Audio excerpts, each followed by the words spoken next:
योग दर्शन की 64वीं कक्षा। इससे पहले 63 कक्षाएं हो चुकी हैं और पिछली यानी कल की कक्षा तक हमने 26 सूत्रों तक पूरा कर लिया है। 26वां सूत्र परमात्मा के स्वरूप को और गहराई से बताने वाला है। कल की कक्षा में हम लोगों ने देखा कि वो परमात्मा कैसा है। वो गुरुओं का भी गुरु है। इस सृष्टि के आदि से लेकर आज तक जितने भी गुरु हुए हैं, यानी हमसे पूर्व हमारे जितने गुरु रहे हैं, उनके भी जो गुरु हैं, सभी गुरुओं तक पहुंच जाएं। उन सब का जो परम गुरु है, उनका भी गुरु है, उसके बारे में कहा जा रहा है कि वो ऐसा है कैसे। तो उसके लिए कारण दिया कालेन अनवच्छेदात, क्योंकि वो काल के द्वारा कभी बंधन में नहीं आता। काल उस परमात्मा को कभी बांध नहीं सकता, कभी अपनी सीमाओं में नहीं ला सकता। काल परमात्मा को कभी नष्ट नहीं कर सकता। ये इस कालेन अनवच्छेदात का अर्थ है। और हमने यहाँ पर इसमें व्यास भाष्य में भी देखा था कि वो परमात्मा सृष्टि के आदि में, जब सर्ग का आदि होता है, तब अपने प्रकर्ष ज्ञान से, प्रकर्ष गति से वो हम सब का कल्याण करता है, उपकार करता है, सिद्ध है ये सब चीज जब वो ऐसा करता है। और जब ये सर्ग समाप्त हो जाएगा, तब भी जो उसका प्रकर्ष ज्ञान है, तब भी वो सिद्ध रहता है, वो उपस्थित रहता है। ऐसा हम सबको प्रत्येतव्य जानना चाहिए। ये कल की कक्षा में इतनी चर्चा हुई थी। यदि इस चर्चा में से किसी को कोई बात समझ में ना आई हो तो आप अपना हाथ खड़ा करके पूछ सकते हैं। जी बताइए।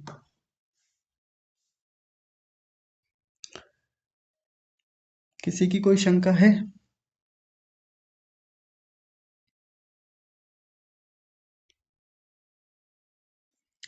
हाँ जी। सबसे पहले संतोष माता जी आप बताइए। आचार्य जी, सर्ग को हम कल्प भी कह सकते हैं? दरअसल इन दोनों शब्दों को लेके थोड़ा सा अलग मामला रहता है। मेरी भी बातचीत हुई है आचार्यों से, तो एक जैसा ही मानते हैं ज्यादातर। कल्प भी कहते हैं और सर्ग भी कह देते हैं। जैसे आपने एक वेद का मंत्र सुना होगा, संध्या के मंत्रों में आता है यथा हाँ जी, पूर्वम कल्पयत, कि हाँ परमात्मा जी। ने इस कल्प में जैसी सृष्टि की रचना की, ऐसी ही पूर्व के कल्पों में भी कर रखी है। पूर्व का कल्प मतलब जब से सृष्टि बनी और जब तक उसका प्रलय हुआ, बनने से लेकर प्रलय होने तक की बीच की अवधि को वहां कल्प जैसा माना गया है। हालांकि वो एक बड़ी लंबी गणना है, उसके पीछे बड़ा एक गणित है। तो कितना उसका होता है अभी वो तो मेरे पास उतना आंकड़ा नहीं है, उतने डाटा नहीं है। लेकिन हाँ, सर्ग को कल्प कह सकते हैं जितना अभी मेरी जानकारी है। यदि इसमें कोई दोष होगा, कोई त्रुटि होगी, कोई आगे पीछे की चीज होगी, तो वो आगे कभी देख कर बताएंगे फिर आपको। ठीक है जी। और जी। छोटा-सा प्रश्न और है पिछले सूत्र का आचार्य जी, जी। जो है तो इसके प्रलय के बारे में ही जैसे आपने बताया कि कल्प खंड प्रलय और महाप्रलय। जी। तो इस खंड प्रलय और महाप्रलय होता है तब ईश्वर क्या करता है? क्या करता है? कुछ नहीं करता, कुछ करने की आवश्यकता ही नहीं है उसको, ऐसे रहता है। अच्छा। हाँ जी। जब काम है उसका तब वो अपना काम करता है। या आत्माएं तो रहती ही हैं तब भी, उस समय जो मुक्ति में आत्माएं हैं तो उनको ज्ञान देने का काम करता है। वो भी काम है ही उसका अपना। जी। ठीक है जी, धन्यवाद आचार्य जी। जी। ठीक है, बड़े भैया आप बताइए। नमस्ते आचार्य जी। नमस्ते जी। जी, अनुमति हो तो पिछले वाले सूत्र से मेरा वो था, शंका थी छोटी-सी, हाँ जी, हाँ जी। क्योंकि मैं पीछे कक्षा नहीं ले पाया था और बाद में यूट्यूब से मैंने सुना था। जी, जी तो बताइए। पिछले वाले सूत्र में पुत्रन्नति स्वयं सर्वज्ञ बीजम में जो इसमें काष्ठा प्राप्ति करके एक पद आया था, जी। उसी को लेकर मेरा संबंध है। हाँ जी। क्योंकि पिछले सूत्र में हमने ईश्वर के सर्वज्ञ गुण को जाना था हाँ जी। कि तो उसी से रिलेट करता हुआ परमात्मा का दूसरा एक गुण है अनंत भी है। तो मैंने उसको जब रिलेट करके देखा तो थोड़ी सी वहां पर समस्या ये आ रही थी। जैसे प्रत्येक वस्तु या पदार्थ की उच्चतम अवस्था को सर्वज्ञता या काष्ठा प्राप्ति कहते हैं। जी। परमात्मा उन सबको यथावत जानने से सर्वज्ञ है। जी। लेकिन जहाँ उन पदार्थों की ज्ञान की सीमा हो जाती है, परमात्मा उसको भी यथावत जानता, यानी कि उससे ऊपर कोई नहीं जानता, हाँ जी। इसलिए तो उसे सर्वज्ञ कहते हैं। हाँ जी। तो परमात्मा को अनंत भी कह सकते हैं। हाँ बिल्कुल। तो परमात्मा को अनंत जब हम कहेंगे, क्योंकि वो सर्वव्यापक है जी। और अनंत भी है जी। और सर्वज्ञ भी, तो परमात्मा का ज्ञान जो है, सर्वज्ञता की भी कोई सीमा है, कोई अंत है उसका? हाँ यदि बिल्कुल उस है। परमात्मा की कोई सीमा ज्ञान की भी, उसको भी यथावत जानता है अपने ज्ञान को परमात्मा, हाँ जी। तो अनंत को भी क्या जाना जा सकता है? जैसे हम अनंत को गणित में पढ़ते हैं कि अनंत में से कुछ निकाल दिया तो कोई प्रभाव नहीं पड़ा, तो जी। परमात्मा अपने अनंत ज्ञान को जानता है, तो यह आत्मा द्वारा वो संभव नहीं है। जैसे हम लोगों की दृष्टि से देखा जाए, अनंत को जानना हो परमात्मा की दृष्टि से। जी। और पिछले सूत्र के सर्वज्ञता में इसमें थोड़ा सा मतलब भेद हो रहा था, इसको स्पष्ट कीजिए। हाँ जी। देखिए वहां पर एक शब्द है सर्वज्ञ बीजस्य, और अगला शब्द है काष्ठा प्राप्ति ही अस्ति। यानी सर्वज्ञता के बीज की काष्ठा प्राप्ति होती है, यानी उसकी भी काष्ठा प्राप्ति है, एक सीमा है। इसको चित्र बना के 2 कक्षाओं में समझाया था, 2 दिन लगातार। तो उसकी भी अपनी एक सीमा है, और वो सर्वज्ञता का बीज क्या है, उसके लिए वो 7-8 बिंदु ऊपर दे रखे थे। अतीत, अनागत, वर्तमान, प्रत्येक, समुच्चय, इंद्रिय ग्रहण, बहु और अल्प, ये सर्वज्ञता के बीज हैं। तो जितनी ये चीजें बताई, ये बीज बताए, इन सब की एक काष्ठा प्राप्ति कहीं ना कहीं जाके होती है। चीजें एक हैं चाहे बहुत सारी हैं, एक तो एक की भी अपनी सीमा होती है, काष्ठा प्राप्ति होती है, और हजारों लाखों करोड़ों अरबों चीजें हों, उनकी भी कहीं ना कहीं जाके काष्ठा प्राप्ति होगी ही, भले हम काउंट ना कर पाए उसको। तो ये जो अनंत जो आप कह रहे हैं, वो चीजें अनंत दरअसल हमारी दृष्टि से होती हैं, क्योंकि हमारी उतना सामर्थ्य है नहीं कि हम चीजों को जान पाएं, गिन पाएं। जैसे आप तो गणित के अध्यापक भी हैं, तो आप तो बढ़िया से जानते हैं कि जब हम वहाँ पर जो इंटीजर्स होते हैं, पूर्णांक हैं, उनको जब हम पढ़ते हैं तो वो उनका सबसे छोटा पूर्णांक हम ढूंढना चाहें ढूंढ ही नहीं सकते। माइनस में चले जाएं कहीं तक भी कोई खत्म नहीं होता, और प्लस में ऊपर तक चले जाएं वहां भी कोई खत्म नहीं होता।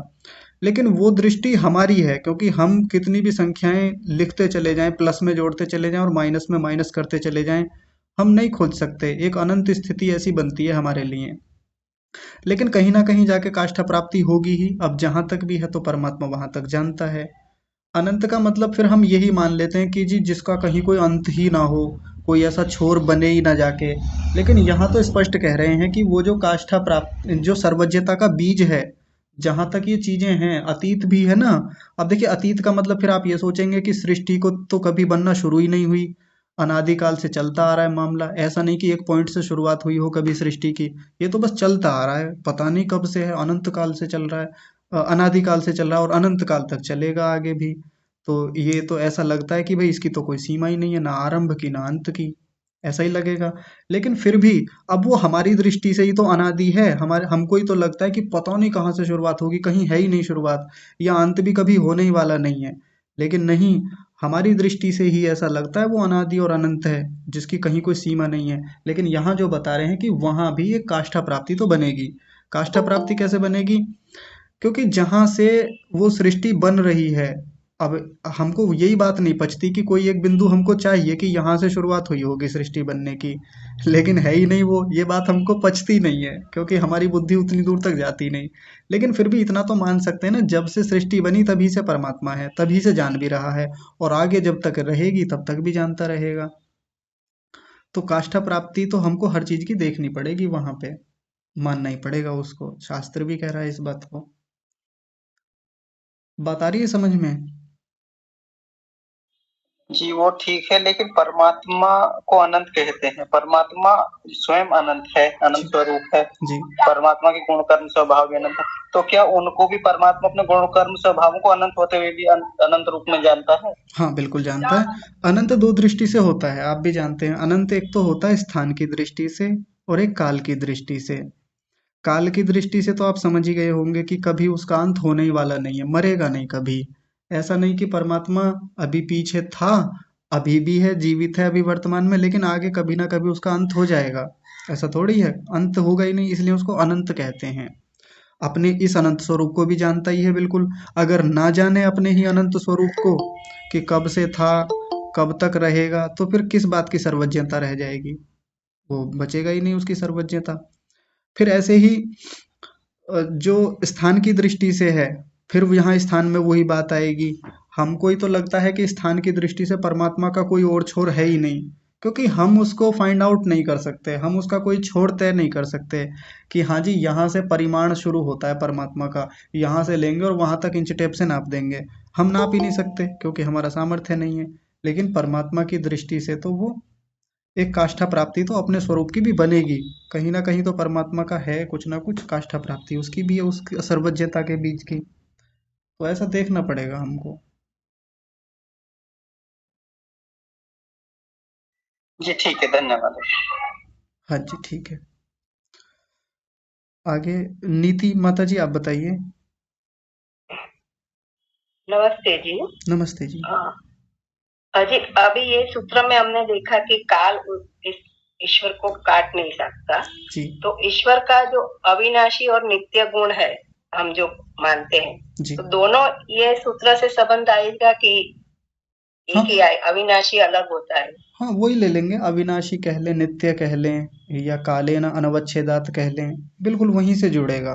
क्योंकि नित्य है परमात्मा, अविनाशी है, नष्ट नहीं होता कभी भी, यहीं जुड़ेगा वो भी आके। हाँ हाँ, मीन्स दोनों गुण ये इस सूत्र से हम संबंध कह सकते हैं, हाँ जी बिल्कुल कह है सकते ना? हैं जी हाँ जी। जी, धन्यवाद। हाँ जी। आगे मोहनलाल आर्य जी आप बताइए। आचार्य जी नमस्ते। नमस्ते जी।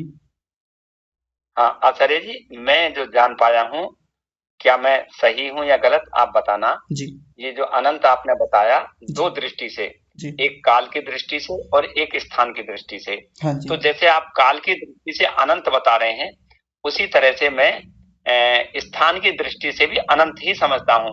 यानी उसका कि यहाँ से यहाँ तक तो ईश्वर है। एक मैं थोड़ा सा वीडियो खोलता हूँ मैं अपना, और मेरी तरफ आप ध्यान करें, देखें। जी मेरा ये हाथ है जी और यहाँ तक तो ईश्वर है जी ना?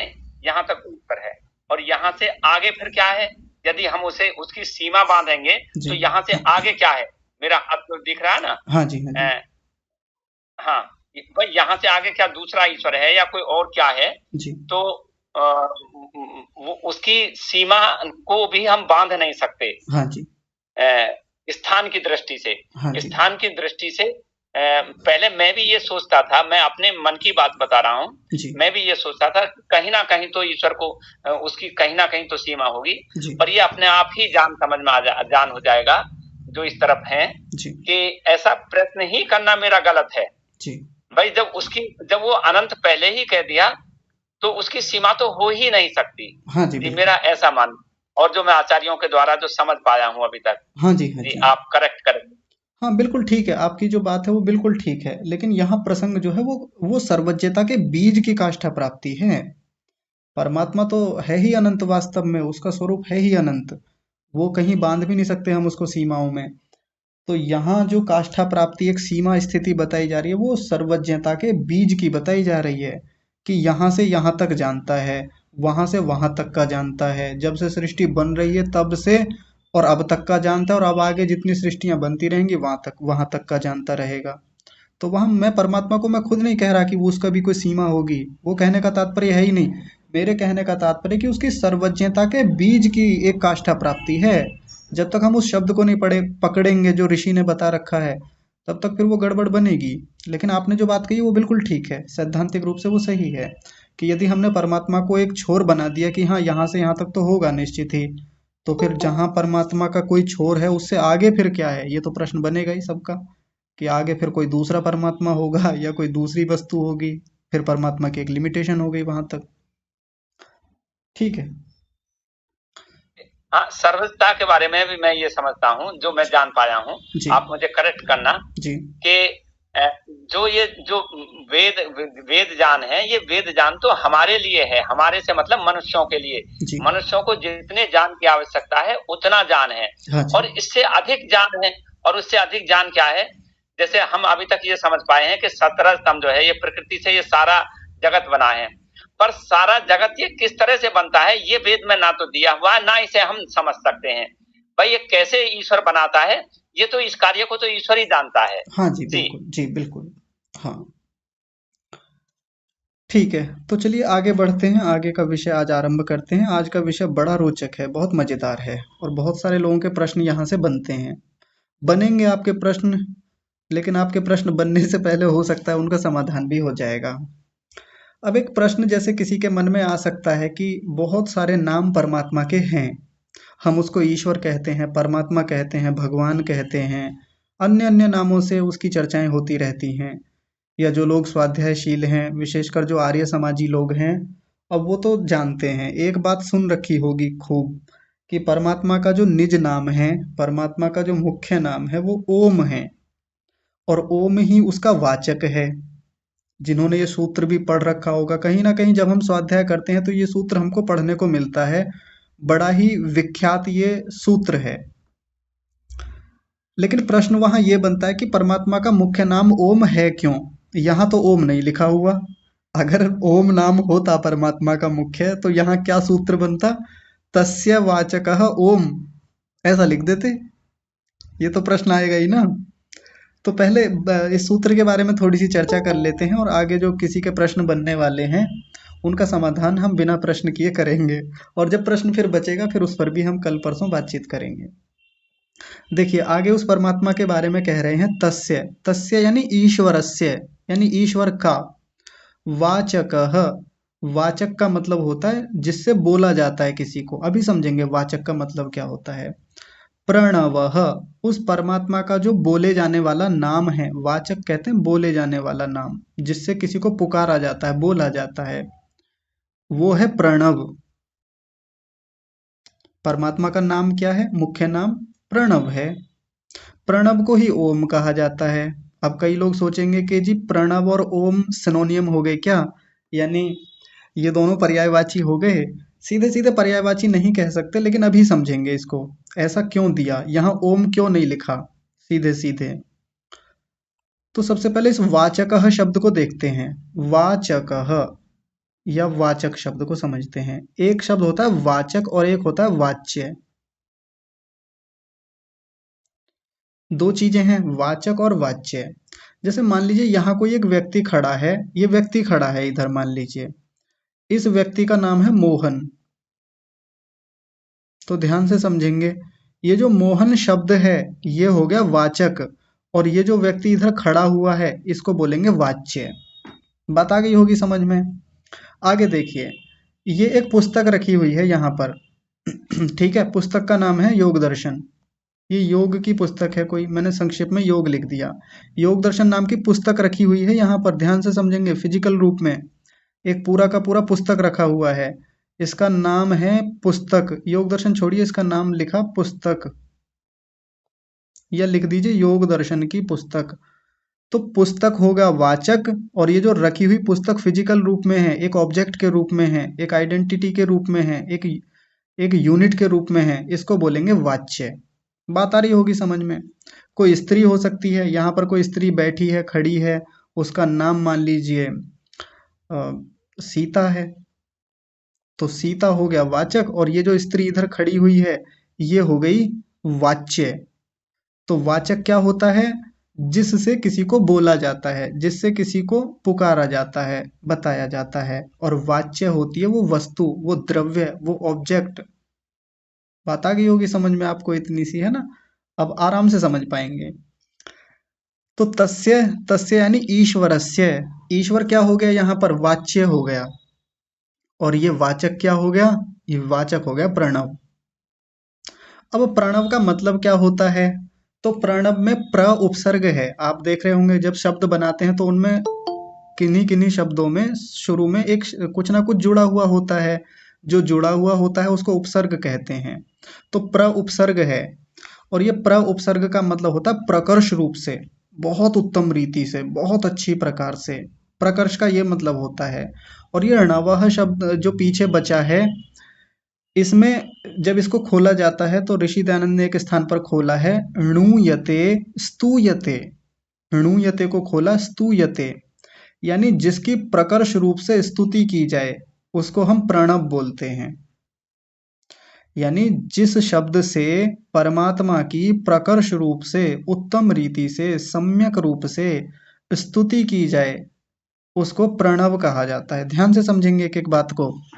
अगर यहाँ से कोई बात छूट गई, आपने ध्यान नहीं दिया ना, तो बहुत सारे प्रश्नों के उत्तर आपसे स्किप हो जाएंगे, निकल जाएंगे। और यहाँ ध्यान से समझ लेंगे तो आगे की ढेर सारी बातें समझ में आ जाएंगी जो सत्यार्थ प्रकाश के प्रथम समूलात से कोरिलेटेड हैं। वहाँ से सह संबंध है इन सब चीज़ों का। क्योंकि जब हम पहली बार आर्य समाज में आते हैं तो सबसे पहले हमारे हाथ में सत्यार्थ प्रकाश आता है और सीधा हम प्रथम समोल्लास उठाते हैं और वहाँ यही चर्चा आती है सबसे पहले। और हमारे दिमाग में वो कुछ बातें आती ही नहीं है कि परमात्मा का मुख्य नाम ओम है कैसे। तो ये शब्द इस बात को बता रहा है, प्रणव नाम का जो शब्द है, प्रणव नाम का जो वाचक है, ये इस बात को कहता है कि जिस शब्द से परमात्मा की प्रकर्ष रूप से स्तुति की जाती है, उसका गान किया जाता है, उसका कीर्तन किया जाता है, उसकी भक्ति की जाती है, ध्यान किया जाता है, उसको प्रणव कहेंगे। और वो नाम है कौन सा, तो यहाँ तो नहीं लिखा हुआ, लेकिन अन्य संदर्भों से या अन्य शास्त्रों से, अन्य संगतियों से, युक्तियों से हम उस नाम को क्या जानते हैं कि ऐसा तो एक ही शब्द है परमात्मा का और वो है ओम। यहाँ नहीं लिखा, लिखने की आवश्यकता भी नहीं थी, इन्होंने बता दिया कि उस परमात्मा का जो प्रकर्ष रूप से स्तुति करने वाला वाचक है वो कौन सा है, ओम है वो हम अन्य शास्त्रों से समझ लेते हैं, अन्य स्थानों से जानते हैं हम उसको। तो हमको जो जप करना है, हमको जो ध्यान करना है, हमको जिस शब्द पर बार बार चिंतन करना है, मनन करना है, वो वास्तव में प्रणव नहीं है। प्रणव तो उस शब्द को बताने के लिए है। प्रकर्षेण णुयते स्तूयते सप्रणवः, ऐसा कह सकते हैं कि जिससे परमात्मा की अच्छी प्रकार से, भली प्रकार से, प्रकर्ष रूप से भरपूर स्तुति की जा सके, तो वो हो गया ओम। अब देखिए ओम शब्द जो होता है, हमने देखा है ओम ऐसे लिखा जाता है।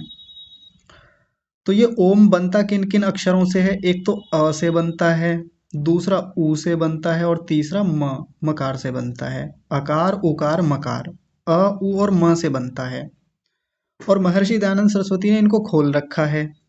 अकार से विराट, अग्नि और विश्व आदि, उकार से हिरण्यगर्भ, वायु और तेजस आदि, मकार से ईश्वर, आदित्य और प्राज्ञ आदि नामों का वाचक और ग्राहक है। ये वाचक शब्द वहां भी आया है प्रथम समोल्लास में, शुरू में मिल जाएगा, एकदम एकदम शुरू में, कि इन परमात्मा के इसी नाम से, ये जो नाम दे रखा है, इसी से ढेर सारे नाम बन जाते हैं। बहुत सारे गुण, बहुत सारे कर्म परमात्मा के, और लंबा स्वरूप केवल इस एक ओम के भीतर आ जाता है। कैसे आता है, तो आइए उसको समझने के लिए एक धातु देखते हैं। संस्कृत की एक धातु है, धातु का नाम है अव। अव, ये अव नाम की एक धातु होती है, धातु पाठ के अंतर्गत मिल जाएगी। अब जब व्याकरण की बात आती है तो बहुत सारे लोगों को नींद आने लगती है, होता भी ऐसा ही है ज़्यादातर व्याकरण की कक्षाओं में। और ये ऐसा होता है क्योंकि पढ़ाने वाले लोग कई बार बहुत बोरिंग बना देते हैं व्याकरण को, जिससे नींद आती है। लेकिन व्याकरण एक इतना रोचक विषय है, इतना काम का विषय है, आनंद आ जाता है एक बार यदि व्यक्ति उधर ठीक से बढ़ना शुरू कर दे और पढ़ाने वाला अच्छा मिल जाए। तो धातु पाठ एक पुस्तक का नाम है, महर्षि पाणिनि जी की है संभवतः। तो उस धातु पाठ के भीतर एक धातु है, शुरू में मिल जाएगी। वो धातु इतनी बड़ी है कि इस एक धातु के, अब धातु के 19 अर्थ हैं, 19 जो यहाँ लिखे हुए हैं इस चित्र में, जो मैं आपके लिए यहाँ लेके आया हूँ। अवरक्षणे आपने खूब सुना होगा, जो लोग स्वाध्यायशील हैं इन लोगों ने, आप लोगों ने एक शब्द खूब सुना होगा, अवरक्षणे। लेकिन इसके अलावा नहीं सुनी होंगी ये इतनी सारे नाम जो लिखे हुए हैं स्क्रीन पर। तो आज सुन लीजिए, बहुत लंबी धातु है ये धातु के अर्थ होते हैं ये जो लिखे हुए हैं इधर, मैंने अलग अलग कर दिए, वहां तो पूरा एक वाक्य जैसे में सारे को समेट दिया। तो अवरक्षण, अव के साथ एक और अर्थ चलता है गति, अगला है कांति, अगला है प्रीति, तृप्ति, अवगम, प्रवेश, श्रवण, स्वाम्यर्थ, स्वामी अर्थ कहेंगे इसको या स्वामी कह देंगे। अगला है याचन, फिर है क्रिया, इच्छा, दीप्ति, वाप्ति, आलिंगन, हिंसा, दान, भोग, वृद्धि। इतने सारे नाम हैं जो इस अब जब कोई किसी शब्द को बनाया जाता है और जहाँ ये अब नाम की धातु प्रयुक्त की जाती है तो इतने सारे अर्थ लिए जाते हैं। कहीं कहीं एक अर्थ लिया जाता है, कहीं अब धातु से 2 अर्थ लिए जाते हैं, कहीं 3, कहीं 4, कहीं कहीं कितने कहीं कितने। लेकिन रोचक बात देखिए, जब इस अव धातु से ओम शब्द को बनाया जाता है, ये व्याकरण वाले और अच्छे से जानते हैं, हम ज़्यादा व्याकरण में नहीं जाएंगे। जब इस अव धातु से ओम शब्द की निष्पत्ति की जाती है, सिद्धि की जाती है, तो ये 19 के 19 अर्थ आ जाते हैं उसी में। इसलिए परमात्मा का ओम नाम सबसे मुख्य कहा है। ये सारे के सारे अर्थ आ जाते हैं जब परमात्मा का हम ओम नाम बोलते हैं, जब हम ओम शब्द की स्तुति करते हैं, यानी ओम शब्द से परमात्मा की स्तुति करते हैं। आइए बातचीत करते हैं, आज आराम से इसी विषय को देखेंगे, सूत्र पर तो बाद में चलेंगे, पहले इन चीज़ों को अच्छे से देख लें कि ओम की महिमा इतनी क्यों कही जाती है। ओम शब्द परमात्मा का मुख्य और निज नाम क्यों कहा जाता है, इतनी प्राथमिकता क्यों दी जाती है, इतनी वैल्यू क्यों देते हैं हम उसको, और क्यों बार बार उसकी स्तुति की बात, उसके जप की बात की जाती है। तो देखिए, सबसे पहली धातु में जो शब्द आता है, अर्थ आता है, वो है रक्षण अर्थ, अवरक्षणे। तो रक्षा के अर्थ में आता है। जब भी हम ओम बोलते हैं तो सबसे पहला अर्थ लिया जाता है रक्षा करने वाला। परमात्मा निरंतर हमारी रक्षा करता है। कैसे रक्षा करता है, इस पर एक लंबी चर्चा हो गई है। अब एक बड़ी रोचक बात यह है कि मुख्य रूप से हमने रक्षण को ही ज्यादा देखा है कि परमात्मा हमारी रक्षा करता है, ये ओम का मुख्य अर्थ होता है। वैसे तो बहुत अर्थ होते हैं ओम के, लेकिन प्रधान रूप से, मुख्य रूप से रक्षण को ज्यादा लिया जाता है कि परमात्मा का जो ये ओम नाम है, इसका अर्थ होता है सर्वरक्षक परमात्मा। ऐसा क्यों कहा जाता है? क्योंकि इस रक्षक गुण के अंतर्गत परमात्मा के बाकी सब गुण अपने आप एडजस्ट हो ही जाते हैं। आप परमात्मा का कोई भी नाम सोचिए, कोई भी जिसको मन में आता हो। देखिए, मैं कुछ नाम बोलूंगा परमात्मा के या कुछ गुण बोलूंगा, और उसमें कहीं ना कहीं रक्षण हमको दिख ही जाएगा कि परमात्मा रक्षा करता ही है हमारी हर हालत में। जैसे अभी पिछला ही सूत्र हमने देखा, उसमें हमने परमात्मा का एक गुण देखा था, सर्वज्ञ।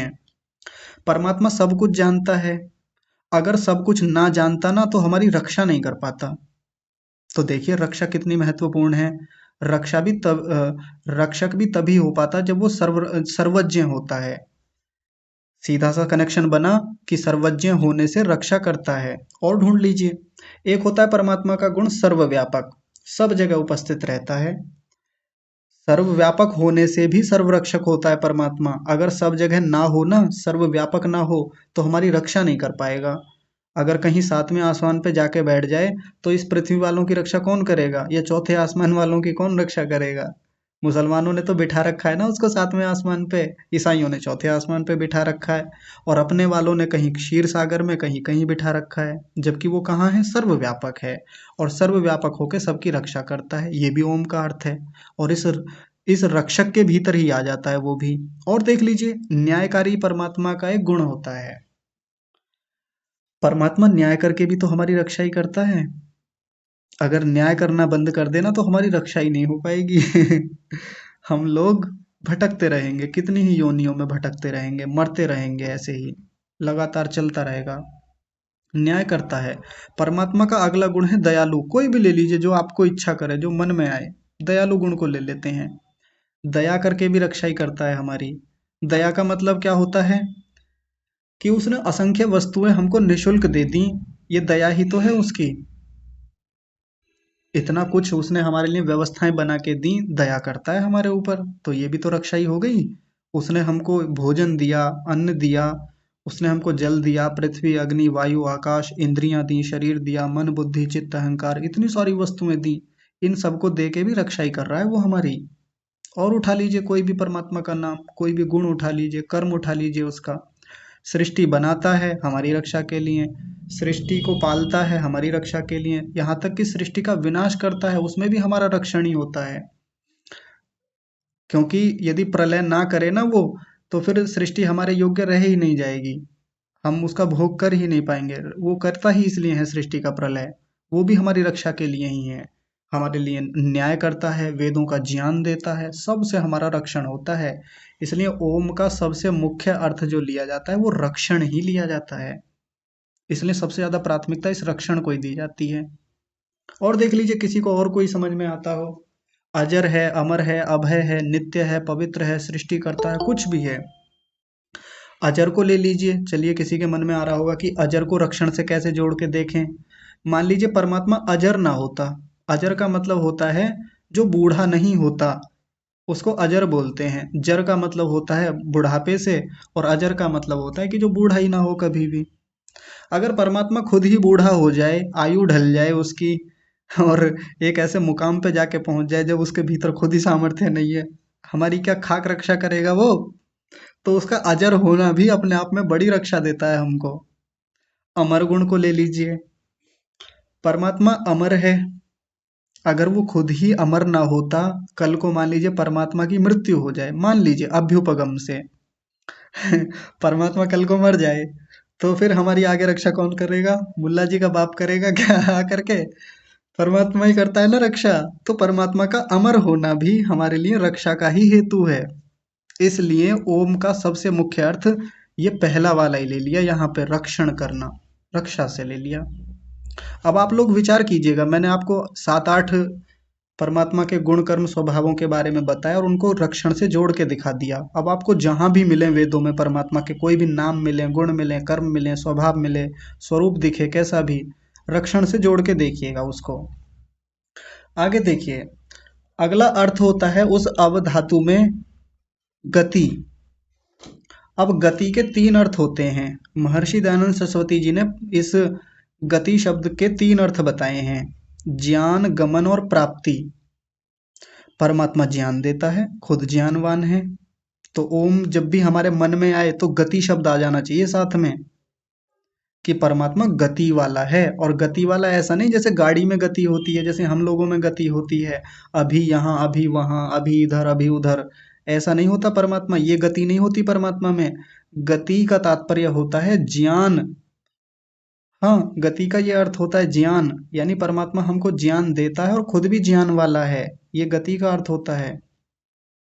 आराम से चलेंगे, बहुत आराम से देखेंगे इन सब शब्दों को। गति के और भी अर्थ होते हैं। गमन एक अर्थ होता है, गमन, जाना। परमात्मा जाता भी है, अब ऐसे नहीं जाता कि पहले वहां था अब उधर को चला गया, ये गमन नहीं होता परमात्मा का। वहां गमन का मतलब है कि वो सब जगह उपस्थित है, सब जगह पहुंचा हुआ है पहले से ही, उसकी पहुंच सब जगह है, ये भी गति का एक अर्थ होता है। तो मैं आपको बार बार कह रहा हूं, जब भी ओम शब्द हमारे मन में आए तो ये सब अर्थ आ जाने चाहिए हमारे मन में। रक्षण आए, गति आए, और गति के 3 अर्थ बता रहा हूं मैं। पहला है ज्ञान, दूसरा है गमन, और तीसरा है प्राप्ति। परमात्मा प्राप्त होने योग्य है।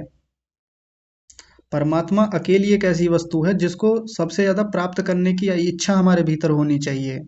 प्राप्त करने के लिए तो और भी बहुत सारी वस्तुएं हैं, लेकिन अकेला परमात्मा ऐसा है जिसको सबसे अधिक प्राप्त करना हमें योग्य है, अभीष्ट है।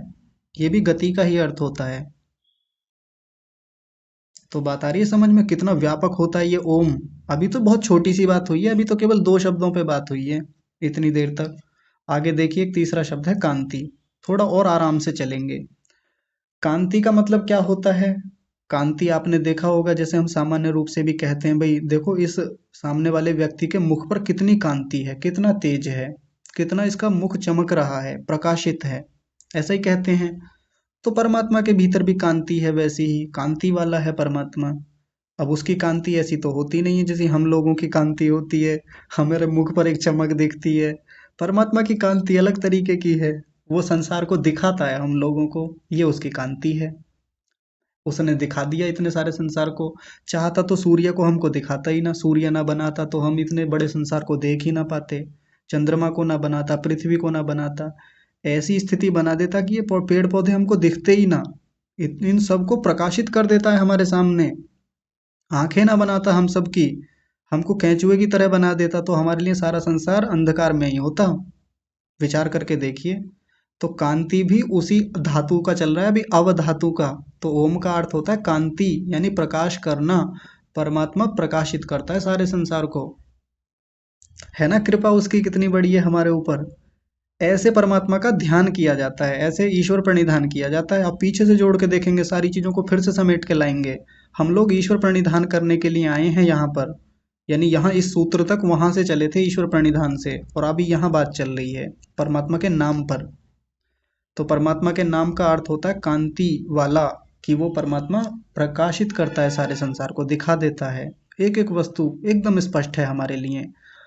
अब दिखाने का मतलब आंखों से देखना ही नहीं होता। प्रकाश करने का अर्थ ऐसे भी लेंगे कि हम सूंघ पाते हैं चीजों को, ये भी वो उसका प्रकाशित करना ही होता है। यदि परमात्मा ने नासिका ना बनाई होती, गंध नाम का विषय ना बनाया होता, गंध ना बनाई होती, तो हम चीजों को सूंघ ही ना पाते कभी। ये भी प्रकाश होना ही है कि हम सूंघ लेते हैं। गंदी जो गंध होती है वहां से हम दुर्गंध से हट जाते हैं।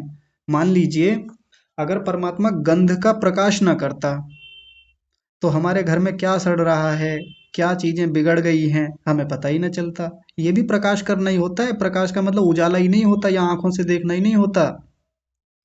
आलू सड़ रहे हैं किसी के घर में तो नासिका तुरंत बता देती है। किसी का सिलेंडर खुला रह गया, ये भी प्रकाश ही होता है। पता चल जाता है तुरंत, एकदम से जाके सावधान हो जाते हैं हम। गंदगी को हटा देते हैं अपने यहाँ से, स्वच्छ स्थान पे जाते हैं। ये भी प्रकाश है। सुगंध का भी प्रकाश होता है अपना। सुगंध आती है, हम लोग प्रसन्न हो जाते हैं सुगंध आते ही। शब्द का भी अपना एक प्रकाश होता है। इतनी सारी चीजों को हम शब्द को, एक दूसरे के शब्दों को पहचान लेते हैं। ये मेरे पिता की आवाज है, ये मेरे भाई की है, ये मेरी माता की है, या ये अमुक सिंगर की आवाज है, ये उसकी आवाज है जी, ये गाड़ी की आवाज है।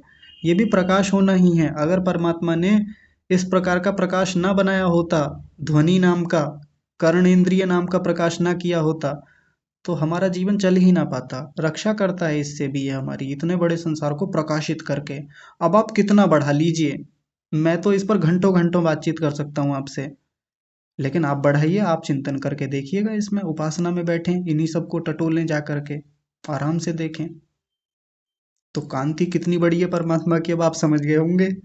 मनुष्य की कांति तो बस एक चीज से पता चल जाती है कि देखो भाई इसके चेहरे पर कितना तेज दिख रहा है, कितना चमकदार चेहरा है, बस इतनी सी कांति है हम लोगों की।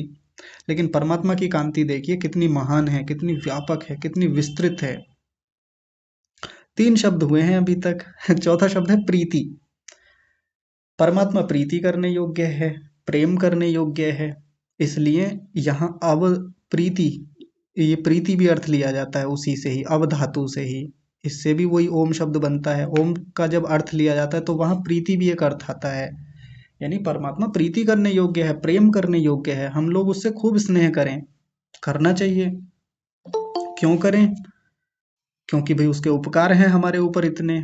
जब हमारी माँ हमारे ऊपर इतने उपकार करती है, पिता हमारे ऊपर इतना उपकार करते हैं, पति करता है, पत्नी करती है, बेटा करता है, आचार्य गुरु करता है, तो हमारी प्रीति, हमारा जुड़ाव, हमारा लगाव, हमारा स्नेह हो ही जाता है उससे। लेकिन परमात्मा का जो उपकार है, परमात्मा की जो कृपा है, वो तो संसार भर में सबसे ज्यादा है, तो फिर वो तो सबसे ज्यादा प्रीति करने योग्य है। तो जब भी ओम शब्द हमारे मन में आए तो तुरंत प्रीति अर्थ आ जाना चाहिए हमारे मन में। एक साथ तो नहीं आएगा, वो तो हम एक एक करके लेते हैं कि कभी ओम का अर्थ हम रक्षण ले लेंगे, रक्षण पर ही लंबा चिंतन चलेगा। कभी जब हम ओम का अर्थ गति लेंगे तो लंबा चिंतन केवल गति पे चलेगा। जब हम परमात्मा के ओम नाम से कांति शब्द, कांति अर्थ का ग्रहण करेंगे तो इस पर एक लंबा चिंतन चलेगा। ऐसे ही बाकी शब्दों को ले लीजिए।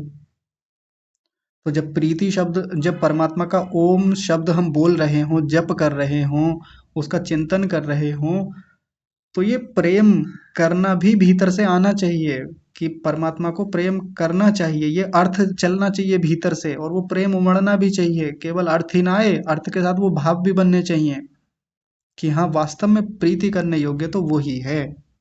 संसार के लोगों को भी प्रीति करें, लेकिन सबसे ज्यादा प्रीति करने योग्य तो वो परमात्मा ही है। और देखिए, प्रीति का एक और अर्थ लिया जाता है कि परमात्मा अपने आनंद स्वरूप से, अपने द्वारा दिए हुए सुख से, सत्व गुण के कारण से हम सब लोगों को प्रसन्न करता है। ये भी प्रीति का अर्थ होता है।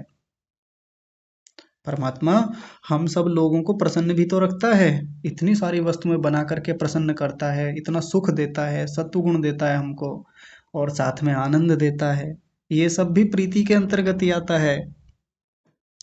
हम लोग इतने लंबे काल की मुक्ति का भोग करते हैं, लंबे समय तक आनंद में रहते हैं, ये भी प्रीति ही है। एक अर्थ और देख लेते हैं बस, क्योंकि फिर बहुत ज्यादा हो जाएगा, आप लोग याद भी नहीं रख पाएंगे। एक अंतिम और देखते हैं, वो है तृप्ति। तृप्त करता है परमात्मा हम लोगों को।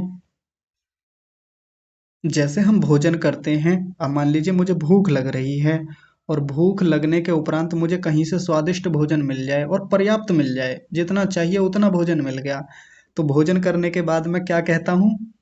आज तो तृप्त हो गए, आनंद आ गया, आज तो मजा आ गया, फिर बहुत सुख हुआ, बहुत अच्छा भोजन मिला आज। एक तृप्ति जैसी आती है ना भीतर से, जो थोड़ी देर पहले भूख से कुलबुलाहट हो रही थी, अब उसके बाद मुझे क्या होता है, एक तृप्ति का अनुभव होता है, भीतर से संतोष आ जाता है, प्रसन्नता होती है, खुशी होती है। परमात्मा हमको तृप्त करता है, बहुत बड़ी तृप्ति देता है वो हमको। हम लोग भटकते हैं, हम लोग कितने पीड़ित रहते हैं, कितने दुखी रहते हैं, बार बार जन्म होता है, बार बार मृत्यु होती है, कितने सारे दुख इस संसार में हमको निरंतर चल रहे हैं, आगे भी मिलेंगे, और ये होने ही वाले हैं दुख। जब तक ये जीवन चलेगा, जब तक ये क्लेश साथ में रहेंगे, कर्माशय रहेगा, ये दुख निरंतर बने रहेंगे।